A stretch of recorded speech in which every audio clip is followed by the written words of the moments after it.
জয় জগন্নাথ জগন্নাথ।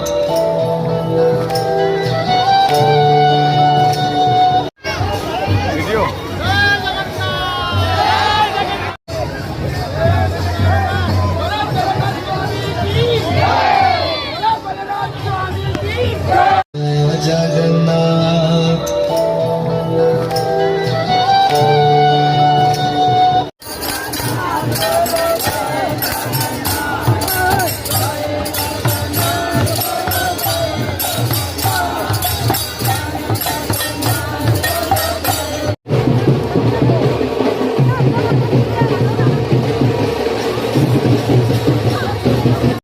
জয় জয়তে আজিৰ এই মহাপ্ৰভু জগন্নাথ ৰথযাত্ৰাত যিসকল ভক্তবৃন্দই অংশগ্ৰহণ কৰিলে তেখেতসকলক জগন্নাথ বুঢ়াগোঁসাই থান পৰিচালনাৰ তৰফৰ পৰা আমি শুভেচ্ছা জনালোঁ।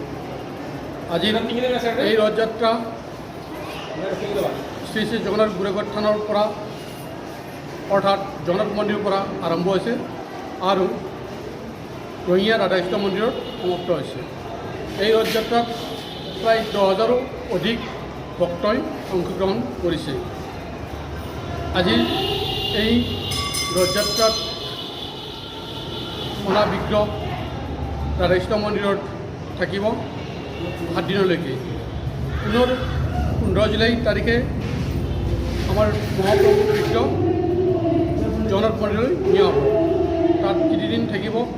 পিছত জগন্নাথ মন্দিৰত প্ৰাণ প্ৰতিষ্ঠা কৰি তাত প্ৰৱেশ কৰিব। এই ৰথযাত্ৰাত স্থানীয় বিধায়কৰ লগতে ৰঙিয়া মহকুমা প্ৰশাসন, ৰঙিয়া পৌৰসভা, ইলেক্ট্ৰিচিটি বোৰ্ড, স্বাস্থ্য বিভাগে যথেষ্ট সহায় সহযোগিতা আগবঢ়াইছে। এই ৰথযাত্ৰাত সমূহ ভক্তবৃন্দক পুনৰবাৰ নিমন্ত্ৰণ জনালোঁ যাতে অহা 15 জুলাই তাৰিখে বৰ্ণিযাত্ৰাত অংশগ্ৰহণ কৰে। ধন্যবাদ।